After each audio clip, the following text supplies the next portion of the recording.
नमस्कार, astro gentle में स्वागत है।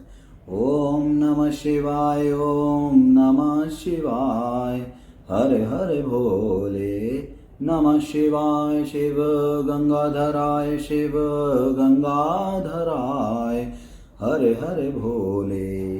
नमः शिवाय, शिव सोमेश्वराय, शिव सोमेश्वराय, हरे हरे भोले। नमः शिवाय, शिव सोमेश्वराय, शिव सोमेश्वराय, हरे हरे भोले। नमः शिवाय, ओम नमः शिवाय, ओम नमः शिवाय, हरे हरे भोले। नमः शिवाय।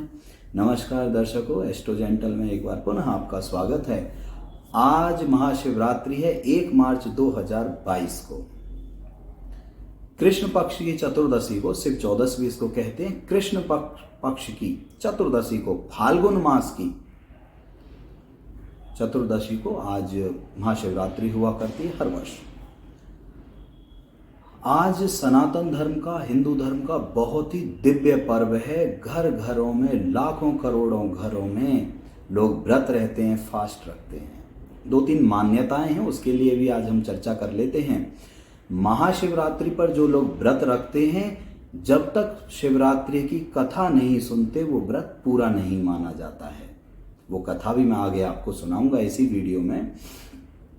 कुछ विद्वान मानते हैं कि आज के दिन, महाशिवरात्रि के दिन, भगवान शंकर ने तीसरा नेत्र खोला था और संपूर्ण जगत का विनाश किया था। कुछ लोग मानते हैं कि भगवान शंकर का और गौरी माँ पार्वती का आज के दिन विवाह हुआ था। और शिव महापुराण में एक बहुत ही प्रचलित कथा भी है, वो भी मैं आपको सुनाता हूँ। कथा सुनाने से पहले, क्योंकि आज व्रत है, हमारा भी, आप सबका भी होगा, उससे पहले एक शिव तांडव का पहला श्लोक हम बोल लेते हैं, फिर उसके बाद मैं कथा सुनाऊंगा। ओम नमः शिवाय। जटाटवी गलज्जल प्रवाह पावितस्थले गलेवलंब लंबितांबुजंग तुंडमालिकां डमड्डमड्डमड्डम निनादवर्डमर्वयं चकार चंड तांडव तनोतु नः शिवा शिवम्। ओम नमः शिवाय, ओम नमः शिवाय। आज जो लोग व्रत रहे हैं या जो लोग व्रत भी नहीं रखें, उनके लिए बहुत ही शिव महापुराण की पावन कथा का वर्णन मैं करता हूँ। एक शिकारी था, जंगल में शिकार करता था। शिकारी का नाम चित्रभानु था। शिकार अच्छा ना करने के बाद में, या उसका धंधा अच्छा ना चलने, शिकार करने के बाद में वो मार्केट में जहाँ भी उसको सेल करता था, उसको उसकी आमदनी मिलती थी, लेकिन अच्छा उसका काम नहीं चल रहा था। एक पैसे वाले साहूकार थे, उनसे वो पैसे लिया करते थे, कर्ज लिया करते थे, लेकिन समय से उसको ना चुकता करना, वापसी ना करना, ये भी एक चिंता का विषय था उसके साथ में। एक दिन साहूकार ने चित्रभानु शिकारी को बंदी बना लिया कि भैया तुम समय से मेरा पैसा नहीं दे रहे हो, इससे अच्छा है कि मेरे घर पे चलो, मेरा काम करो, मैं अपना पैसा उस तरीके से आपसे उतारूंगा। और अच्छी बात यह है कि उस दिन महाशिवरात्रि थी, फाल्गुन मास की चतुर्दशी, कृष्ण पक्ष की चतुर्दशी ही थी।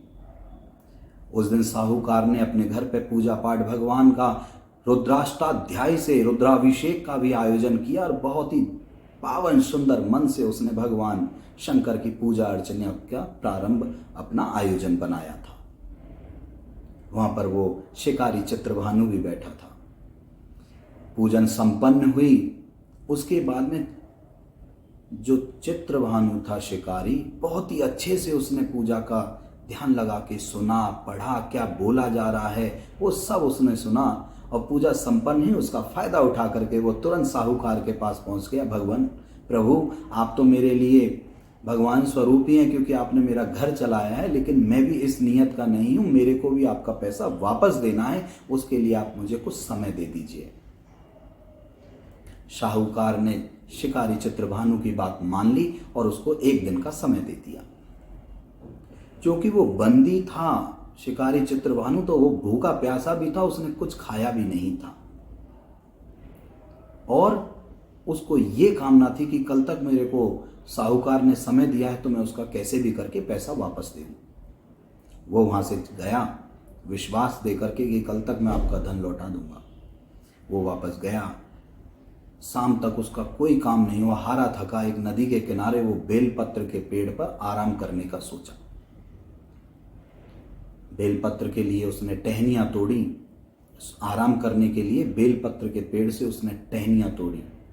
उसको नहीं पता था उसी बेलपत्र नदी के किनारे के पेड़ के नीचे भगवान शंकर शिवलिंग की प्रतिमा, भगवान शंकर का शिवलिंग भी वहां पे था। भगवान शंकर भी वहां पे मौजूद थे। टहनियां तोड़ी, कुछ बिलपत्र भगवान शंकर पर अपने आप ही अर्पित हो गए उससे। उसने रात बिताई। देर रात हो गई। प्रातः सुबह जैसे हुई तो उसने देखा कि एक हिरनी नदी में पानी पीने आई है। नदी के किनारे वो बेलपत्र के पेड़ पर ही था। उसने जैसे अपना धनुष उठाया, उससे टकरा करके कुछ बिलपत्र और भगवान शंकर पर अर्पित हो गए। सुबह सुबह की प्रहर पूजा थी। हिरनी ने उनसे माफी मांगी, महाराज मेरे को आप मत मारिए, मैं गर्भवती हूं, आप सिर्फ मुझे ही मिटाने के कारण नहीं होंगे, मेरे पेट में जो बच्चा है, गर्भ में जो बच्चा है, उसका भी नाश का कारण बनेंगे। शिकारी चित्रभानु पिघल गया उसका हृदय और उसने वो जाने दिया। और हिरनी ने उसको वचन दिया कि मैं इस बच्चे को जन्म देने के बाद में अवश्य तुम्हारे पास आऊंगी और मेरा आप वध कर सकते हैं, ये मेरा आपसे जुबान है। फिर उसने अपना तीर और जो धनुष है वो वापस रखा। उससे टकराकर कुछ और बिलपत्र भगवान शंकर पर चढ़ गए। भूखा प्यासा तो वो था ही। कुछ देर में देखा एक हिरनी कुछ बच्चों को लेकर के वहीं से निकल रही थी। उसने फिर धनुष उठाया, फिर बिलपत्र भगवान शंकर पर चढ़े और उसने कहा कि मैं अब आपको नहीं छोड़ने वाला हूं। हिरनी ने, दूसरी जो हिरनी थी, उसने भी क्षमा याचना मांगी और हाथ जोड़े कि मेरे को बख्श दीजिए, मेरे बच्चे हैं, इन बच्चों को इनके पिता के पास छोड़ के आ जाऊं, उसके बाद में चाहे भले ही आप मेरा वध कर दीजिएगा। उस बात को सुनकर के वो फिर से पिघल गया। फिर अपना धनुष वापस रखा। फिर पत्ते बिलपत्र के टहनी से टूट करके भगवान शंकर पर अर्पण हुए। कुछ देर के बाद में, आराम करने के बाद में, फिर से उसने एक हिरनी देखी। ये सभी वर्णन शिव महापुराण में वर्णित है। तीसरी जब उसने हिरनी देखी तो उसने कहा कि महाराज मेरे पर भी आप वाण ना चलाएं, क्योंकि मैं तो इस समय कामदेव के लिए आतुर हूं, सेक्सुअल के लिए आतुर हूं, मेरे को तो अपने प्रेमी के पास जाना है, मुझ पर वाण ना चलाएं, मैं ऐसे ही नहीं मरना चाहती हूं। उसने उसकी बात मानी और उसने कहा कि मैं जैसे अपने प्रेमी से मिलके वापस आऊंगी, आप मेरा वध कर सकते हैं। वो भी उसने छोड़ दिया। फिर से उसका धनुष टहनी से टकराया। बिलपत्र भगवान शंकर पर चढ़ते गए। उसके बाद में एक चौथा हिरण आया। उसने, साहूकार जो था, उसकी बात उसको याद थी, वध तो उसको करना था क्योंकि पैसा देना था। शिकारी चित्रभानु ने कहा कि तुम्हें क्या समस्या, क्योंकि 3 मैं छोड़ चुका हूं, चौथे आप भी बता दो, लेकिन मैं आपको छोड़ूंगा नहीं। उन्होंने कहा जो आपने तीनों को छोड़ा है, जैसा आपने पूर्ण वर्णन मुझे बताया कि एक गर्भवती थी, एक बच्चों को लेकर, एक काम आतुर, मैं ही उनका पति हूं, मेरे पास ही वो जा रही, मुझे एक बार उनसे मिलने दीजिए, उसके बाद में मैं आता हूं और आप मेरा वध कर सकते हैं।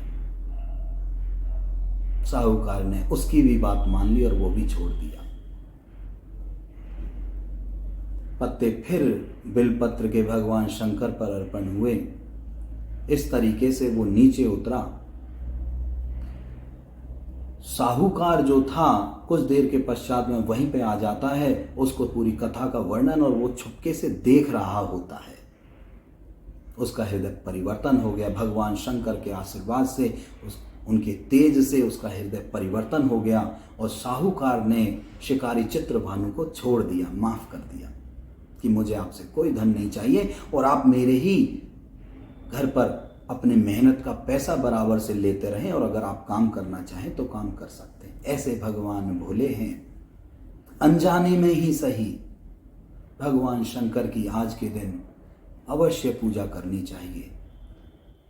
भगवान भोले इतने भोले हैं कि जिनसे जो मांगते हैं बहुत जल्दी वो खुश हो जाते हैं, प्रसन्न हो जाते हैं। इसी कथा का पूर्ण होता है। जो व्रत रखते हैं उनको ये कथा सुननी चाहिए। हम इस वीडियो का समाप्त करेंगे शिवाष्टकम से। नमामि शमीशान निर्वाण रूपम विभुं व्यापकं ब्रह्मा वेद स्वरूपम निजं निर्गुणं निर्विकल्पं निरीहं चिदाकाशमाकाशवासं भजेऽहं चिदाकाशमाकाशवासं भजेऽहम्।